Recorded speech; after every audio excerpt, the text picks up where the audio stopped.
All right, welcome back, everybody. Jason Thibodeau here, branch manager of the Huntington Beach JMJ Financial Branch. I got Matt Morrell with me, my co-host over in Idaho. And today, I'm excited to say we have joining us Gabe Velez, and he is with, is it SRH Financial, Gabe? No, Tehrani and Velez. SRH, it hasn't been SRH since 2017. Yeah. Okay. Yeah. Well, that goes to show how long I've been a client of Gabe. So I've been doing my taxes with Gabe for, I don't know if it's been 10 years or whatever. And at a certain point, him and his partner took it over from the previous owner. So they've been doing it a long time too. So yes, say the name again one more time for me, Gabe. Tehrani and Velez. Yeah. Tehrani and Velez. Like Yeah. and me. Yeah. Yeah. Located out of Orange County. How did they get a hold of you? Like where would they find you online? Oh, sure. So www.tandvllp.com. So that's the letter T, the word and, A-N-D, the letter V, llp.com. And our phone number is 949-587-9890. Cool. If I remember, I like to try to start with that. Now we're talking to Gabe. He's my CPA, and we're mortgage guys. We're talking to people every day, getting them pre-approved, helping them buy homes. And of course, there's the obvious awareness around, yes, there's a tax benefit to buying a home. Now, there is some layers to this, and I think people make assumptions and get confused. So it's always been a desire of mine to interview Gabe and kind of dive in a little bit deeper to help people understand how does this actually tangibly help them when owning a home. Interest rates are higher right now too, and how does that impact? Does it hurt or does it help them in terms of the tax implications? Mm-hmm. So I've got some bullet points here. We're going to dive in. I think what I'd like to start with, Gabe, and we might do some screen sharing here, but in this environment, interest rates are higher. You know, we just came out of a market for the last, 10, 12, 13 years where quantitative easing, 0% interest rates, people have, 2 and 3% mortgages, and forgot to put my phone on silent. So now they're doing 6, 7, and 8% mortgages, depending on any given day in the market. Mm-hmm. So could we talk a little bit about how, when you buy your primary residence, the tax benefit works? How does it actually help them? Sure. So when you go to purchase a house, if you're going to purchase a house for your family, or like in the case of, let's say, investment real estate, a rental property, you really want to make the correct business decision or the correct personal decision for what your family needs or what your business goals are, right? You don't want to start from the standpoint of taxes by any means. You don't want the tail to wag the dog, right? In that case. But what you do have is you do have some incentives built into the tax code that allow, in the case of somebody going for a personal house, that allow them to deduct mortgage interest and real estate taxes associated with the purchase of that house. Okay. And this is going to be a benefit that if you're going from being a renter to being an owner, these are new benefits that are going to be available to you as part of the tax code. And it's probably going to put you in a situation where you've been taking the standard deductions for several years, and now you're going to be itemizing on Schedule A. Yeah. And that's the part where I think people aren't really aware, right? They use TurboTax or they hire their CPA. They have no idea what that even means. What's a standard deduction versus itemizing deductions? Can we talk about that a little bit? So someone's renting an apartment or whatever, they haven't bought a home yet. When they file their taxes, what does that mean, a standard deduction? Sure. So standard deduction is adjusted for inflation every year. It's a number that the IRS puts out there that allows people to simplify the filing of their tax return, right? Because the government allows you certain personal expenses. They know you're going to be spending money on, food. They know you're going to be spending money on housing. And so that's roughly $25,000 a year for a married couple filing joint, or half that if you're filing by yourself, right? So that's going to be a standard deduction. It's just let's call it like an allowance, okay? Before you calculate tax, here's your income, here's a standard deduction allowance, and then you subtract the standard deduction, and then you get into the tax brackets. You see what your taxable income is, and this is an oversimplification because there's actually multiple layers of deductions. But yeah, you could take that standard deduction away, and then whatever's left over as taxable income, that's what actually goes through the different tax brackets. not the gross income at the top of the heap, right?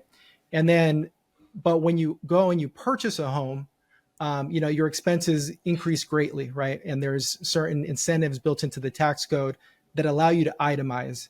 And so itemization happens on Schedule A. And whenever you add up these different expenses that are allowed on Schedule A, if that number exceeds the standard deduction, then that number is the number that shows up on your tax return as a deduction from your income before calculating taxes. And that's what we call itemized deductions in lieu of a standard deduction. Right. It's either or, it's not both, right? And that's what I want people to understand. And if they didn't already know, you actually are getting your, I like the way you put it, allowance from the government. If you're single versus married, it's a different number. What are the numbers again, single versus married, Gabe? It's roughly $25,000 as a standard deduction, married couple filing joint, and half that if you're single, and they go up, with inflation every year. Yeah. So being the advisors that we like to feel like we are, Matt and I, that's where we try to be different, because our industry has a tendency to say, oh, there's massive tax deduction and tax benefit by buying a home.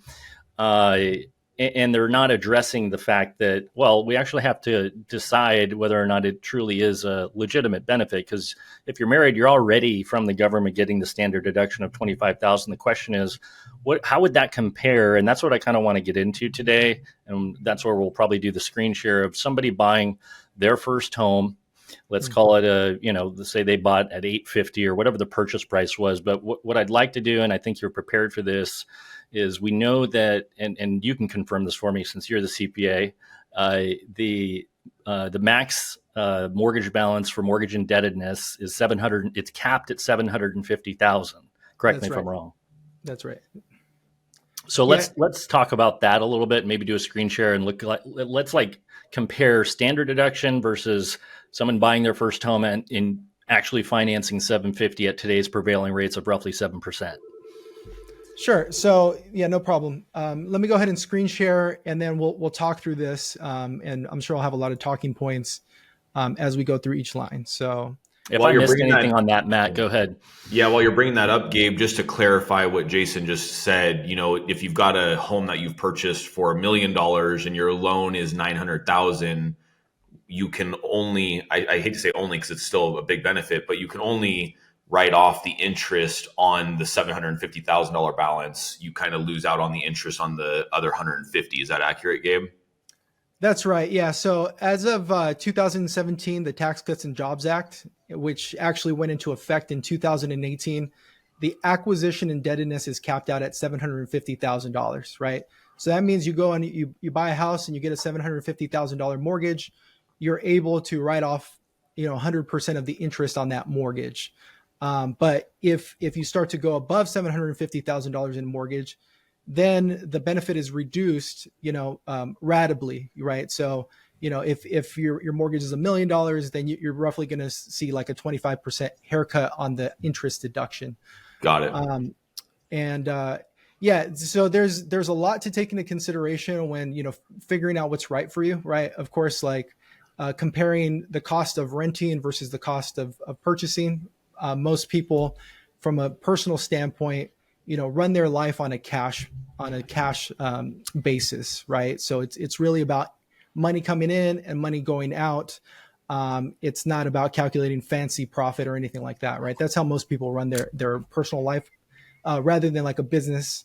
Cash flow is super important in a business too, but you look at other metrics to determine like if a business is operating where it needs to operate. So that being said, if you have a conventional mortgage, your purchase price of about $937,500, conventional mortgage is going to be a 20% down, right? So you're looking at coming out of pocket about $187,500, and then you max out that mortgage amount at $750.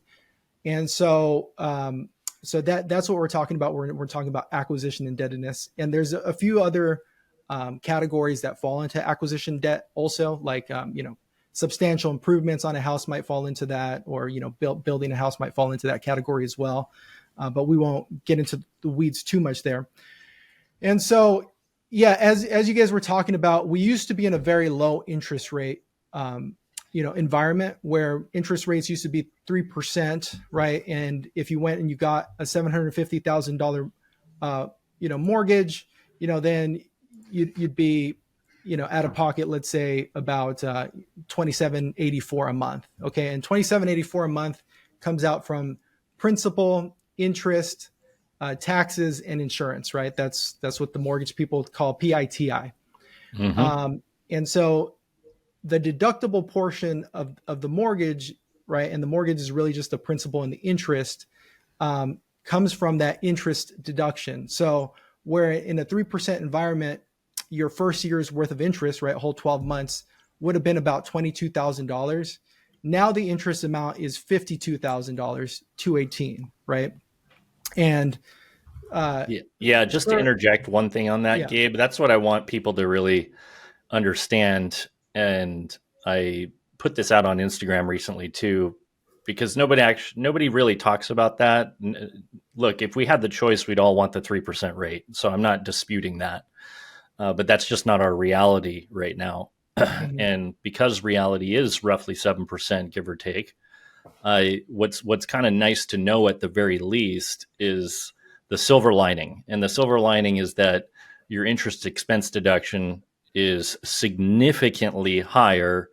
And while your overall net outgo because of this 7% mortgage is still going to be net on net higher, it's not as bad as I think people initially think when you actually do consider the benefit of the taxes. And to Matt's point, when we were off camera, there's some nuance and complication to this, and how do standard deductions compare, and all that other stuff. So I'm not. We are oversimplifying here, and I'm not disputing that. But at the same time, this does need to be taken into account. Yeah, I agree. And like I was, kind of saying in the beginning, most people run based off of cash flow, right? Cash in and cash out.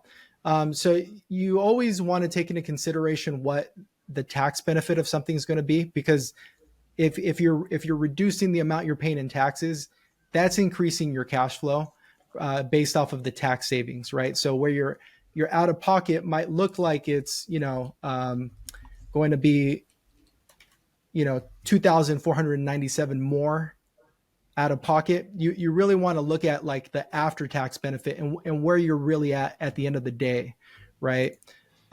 So Couldn't agree more, Gabe. And that's what I want to look at. So 2,490. So on the surface, it's the cash flow difference, at least on the surface, between the two monthly payment scenarios we just compared is $2,497, and that's where it's like, ouch, that feels painful at first glance. What does it actually look like when we consider the tax benefit comparison? Yeah. So in Orange County, an average person's going to be, probably in the 24% federal tax bracket, because that's, the tax, that's the amount of money that it takes to live in Orange County. And then just about everybody's in the 9.3% tax bracket for California tax purposes. And so when you take into consideration, what the tax benefits of paying this additional interest would be, your true change is actually only 1666 as opposed to 2497 out of pocket every month. Yeah. So like you said previously, definitely we would all love the 3% mortgage. It's definitely going to be less out of pocket. But the change in out of pocket isn't as much as you might look at on the surface. Yeah. Hey, Yeah. Gabe. And that's the main point. Go ahead, Matt. Yeah, no worries. You said that it changes the cash flow. Some people might think that, well, I don't get that benefit until a year from now when I file my taxes. Is there a way that they can change their tax withholdings with their payroll company and realize that benefit immediately on a monthly basis? Yeah. So what you're going to want to do is you're going to want to take the baseline of where you're at and then compare where you would be with that mortgage and owning that home. And then once you determine what the actual net effect of that's going to be from a tax perspective, then you can go to your HR department and update your W-4 withholding, right? And then basically start to realize those tax savings from your paycheck every month, so that you can apply that to your mortgage. So that would be the appropriate way to go about it. And the W-4s, it's not a perfect science, especially if you're have commission type employee or a bonus type employee, right? It's not a perfect science. So what you really want to do is you want to look at your pay stub before you make your adjustments, and then also look at your pay stub after you make your adjustments on the W-4 to make sure that your expectations are being met as far as the cash flow is concerned. Is that something CPAs can help with, Gabe? If analyze that and kind of help with the withholdings, and is that something that you guys do as a service to your clients? Yeah, you definitely want to go to your CPA, have them project out, what I'm looking at here on the screen, and there would be more data associated with that, right? Project out what the tax savings are, and then go back and look at your pay stubs and project out where your income and tax is going to look at the end of the year.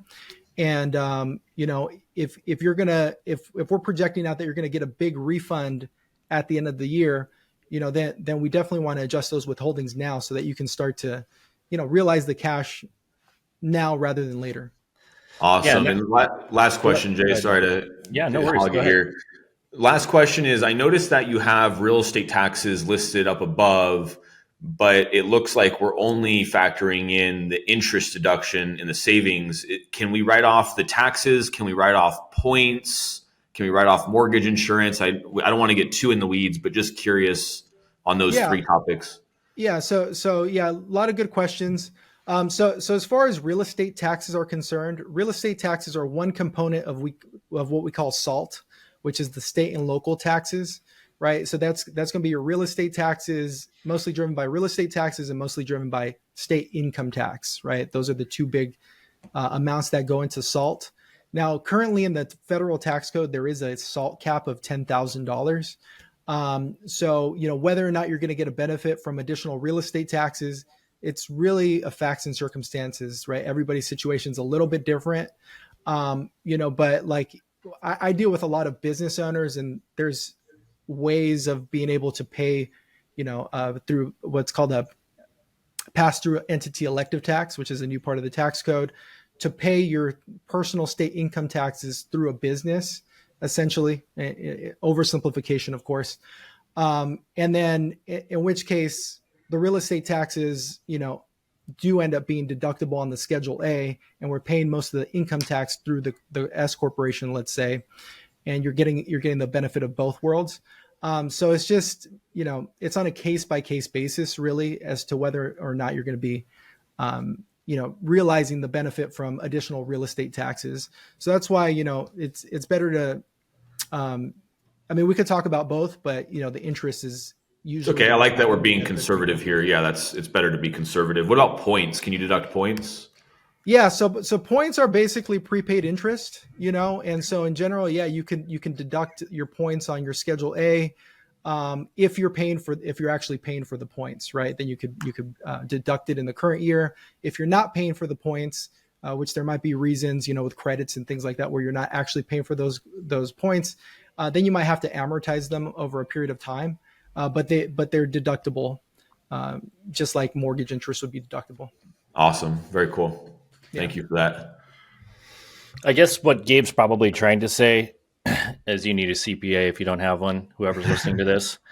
I don't know. Like, it's always been fascinating to me. I understand this whole TurboTax mentality. If you rent an apartment and you've got a W-2 and you're young, but as you start to get married, as you start to have children, as you start to buy houses, and maybe you've got a sole proprietorship, an S corp, and buy a rental property, like the idea that you'd want to do these things on your own, and this concept that somehow you can be way up to speed with all the latest and greatest tax code and the evolution of the constantly fluid changing situations.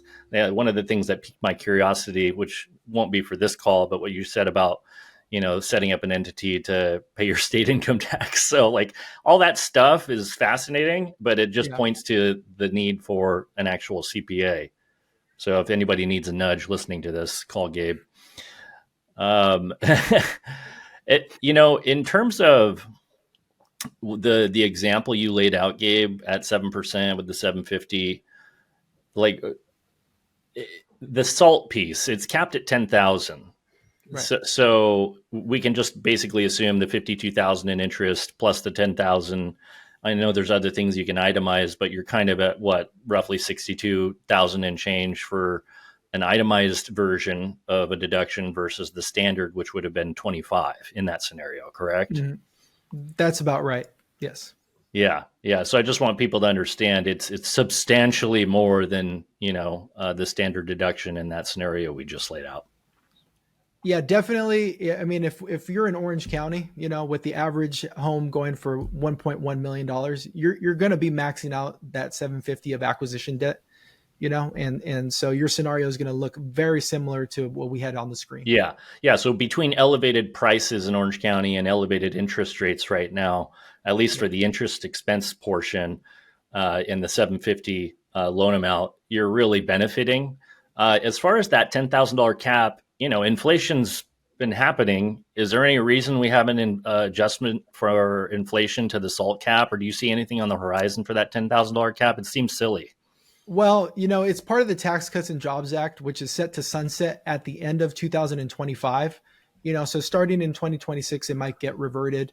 I would say too that, the benefit is relative. So for a lot of people here in Idaho, I'm working with a lot of engineer types at Micron, single people that are earning 150,000 a year in a meaningful tax bracket. And even if they're buying a $500,000 home at a 7% interest rate, the math that I'm doing is still $500 a month in tax savings, $6,000 a year. Right. So it is relative, and there's a benefit across the country as I see it with the taxes. I think it may be good too. I hadn't thought about this prior to the podcast, but it may be good to speak to the tax advantage of real estate on an exit also, specifically as it's related to a primary residence for both a single individual and a married couple. Can you speak to that, Gabe? Oh, sure. Yeah. So there's a primary residence exclusion of $250,000 per person on the exit, right? So that means if you have capital gains of $250,000, it's basically tax-free. It's one of the only tax-free ways to generate large amounts of money on a capital gain. And if you're a married couple filing joint, then that's $500,000, right? And the test is really, you're looking back 5 years. If 2 out of the last 5 years you use that home as your primary residence and you haven't taken the exclusion, then you get that exclusion, and it just really comes off the top, and you don't pay any income tax up to that dollar amount. And what's interesting, and maybe a lot of people don't realize, is if you actually convert that home into a primary into an income producing property, you can actually start to layer on different benefits, such as, like, if you've ever heard of a 1031 exchange, you can layer on 1031 exchange on top of primary residence exclusion. Wow. Oh, wow. And creates what's called what I would consider like a tax-free boot, right? So you can actually take cash out of a 1031 exchange without paying tax. Oh, I did not know the that. ordering rules between these things. Does that still have to fall within the 2 of the last 5 years time frame? 2 of the last 5 years. So, like, let's say you've rented that property out for 3 years, and then you're ready to go and do a 1031 exchange on an income property. Then you can actually get the best of both worlds, the best of the primary residence exclusion and the best of income producing property. Awesome. That's incredible. This is powerful. Super powerful. I mean, if I'm a married man, buy a home for $500,000, live in it for 10 years, and it goes up to $1 million, I can realize that $500,000 of gains without paying any taxes, as the tax code is today. That's right. I mean, that's incredible. Yeah, very Yeah, cool. it's another thing people don't really highlight or consider. It's not just, hey, my house is appreciated. Isn't that exciting? Not only has it appreciated, if you do exit the property, you're talking about a $500,000 tax-free windfall. So it's exciting for sure. And I appreciate what you mentioned about incorporating the 1031 into that if you did end up converting that to a rental. Gosh, these are cool conversations, right?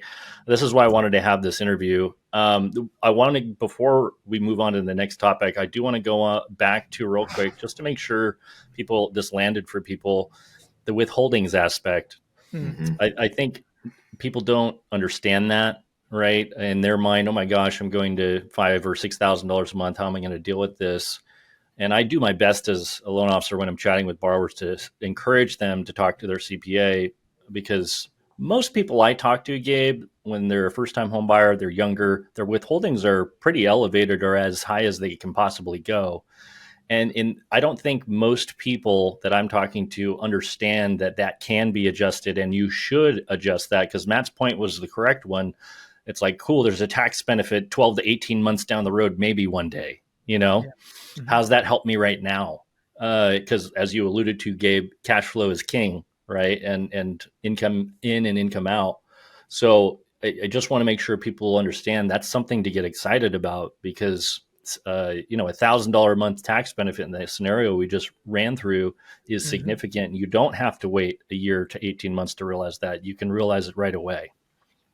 Yeah, and you want to adjust those withholdings, together with your professional, your tax advisor, your CPA. You don't want any weird surprises at the end of the year, right? But yeah, it's definitely appropriate if you're going from a renting to owning situation for you to adjust your withholdings so that you can take care of your monthly nut. Yeah, that's exciting. I've got plenty of things we can talk about, Matt. Before I jump in, do you have anything pertinent? No, this is great. Thank you. Go ahead. Yeah. Here's a question I get all the time, Gabe, especially with first-time home buyers, especially in Orange County. We got parents co-signing. We got parents giving gift money for down payment. And the inevitable question is, to me, which of course I'm not qualified to answer, well, don't they have to pay, my parents have to pay tax on this gift? Right. So I understand that, there's a renewing allowance every year for gift money. There's also a lifetime that comes off an estate. So not to overcomplicate, but I want to just answer the question so people can hear it here. What happens when a parent, has done well enough in life and wants to help their son or daughter, and here's, 50 grand. Let's use 50 grand as an example, because sometimes it's less than that. Sometimes it's more, but 50 grand, here you go. I've signed a gift letter. They're using it for down payment. What is the tax consequence, or how does this work? To both parties. For both parties. Yeah. So at $50,000, you're going to be excluding the annual gift amount, right? And so the annual gift amount is $14,000 per person. Yeah. And if you're a married couple filing joint, that's $28,000 using gift splitting. And so what that means is you can gift any person that amount of money without having to report anything to the IRS or pay any income tax or any gift tax, I should say. Okay. But if you go above and beyond that dollar amount, then you have a gift tax return filing requirement. Okay. And this is a filing requirement. You have to file a tax return at the end of the year for the amount, that you went over your exclusion for the year of giving. Okay. Now, does anybody actually pay gift taxes? Usually not, because that additional amount that was gifted can come out of what's called the unified gift and estate tax exclusion. And so that's the amount that you can give in life or in death to somebody else without paying any estate or gift tax, right? And that's over $12 million per person, $24 million for a married couple filing joint right now. That exclusion is really massive. And so, yeah. So wait. So for all the people worth more than $24 million, right? Like that's the point. Of course, it's exciting that somebody might be worth that, but the vast majority of the United States population doesn't have that kind of net worth. So I would say 99 out of 100 or 999 out of 1,000 people don't have to worry about this. Correct me if I'm wrong. Yeah, most people don't have to worry about, again, paying any tax on this gift, okay, in life or in death. Now, like I said, technically you do have a filing requirement if you go over that amount, but that's something that your CPA can prepare for you at the end of the year. But it shouldn't scare them, because at the end of the day, there's no tax consequence. There's no tax consequence. So you wouldn't be paying any money to the government for that. Cool. Yeah. So it's just jumping through an extra hoop with your CPA. That's right. And the person receiving the money wouldn't pay any tax on the gift either, correct? That's right. Yeah. The recipient, which you're usually representing, is the actual recipient of the gift, not the giver of the gift, right? The recipient has no filing requirement and no tax requirement. Awesome. Yeah. The other one little nuance. Okay. So we got mom and dad. Yeah. And we got son and daughter-in-law. You mentioned 14 and 14, so 28. Can't they give it separately to the daughter-in-law too for 14 and 14, 28? So technically 28 times 2, 56,000? That's a good point. Yeah, if they're a married couple that are the recipients, then yes, yeah, it would double, right? Right. That's exactly right. 56,000. Yeah. Just one thing to allow them to potentially avoid having to file a gift tax return. Absolutely. Yeah. Okay. See, I know something. You know a lot of things. Yeah, Jason is not your average mortgage broker. Neither is Matt, but you know, I've known Jason longer. If we're being real, Matt is definitely smarter than I am. But I think we've covered everything. I mean, we didn't talk about rental properties. I know we're going long on time, but this topic is so fascinating. If you want to do it, just a high level brief overview of like, you know, I think where people get lost is they don't realize they can depreciate, right? Rental property. What does that even look like?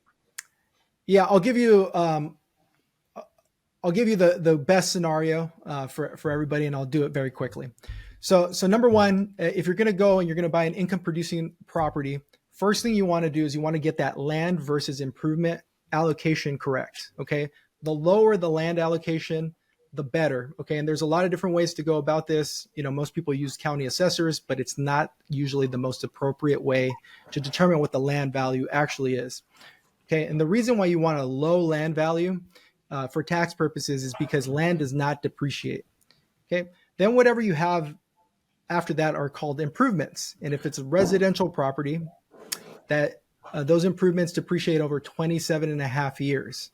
Okay, now if you want to get a little bit more granular with the improvements, you could do what's called a cost segregation study and actually break that 27 and a half year property down into 15-year property and 5-year property. And then you get accelerated depreciation on the 15-year and 5-year property, and even bonus depreciation. So just massive tax benefits. And what's depreciation do for your taxes?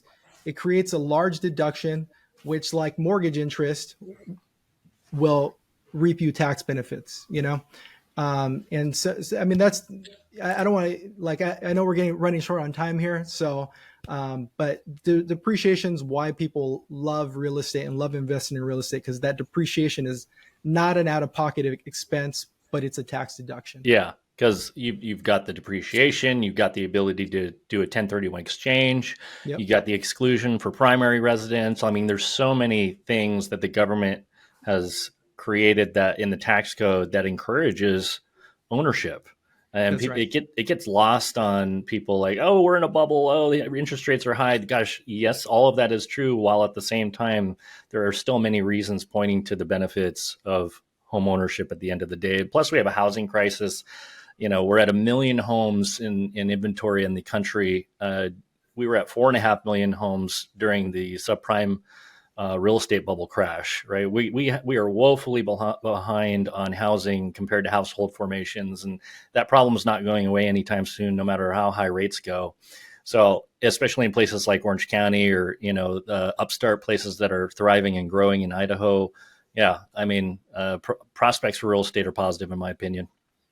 And we're not even getting into. We should probably do another podcast on this topic too. We're not even getting into the tax advantages of transferring wealth to your next generation through real estate. Yeah. I mean, that's massive also. I mean, it's one of the best ways to transfer your wealth is through real estate, as I understand it, Gabe. We don't need to get into it, but there's some teasers.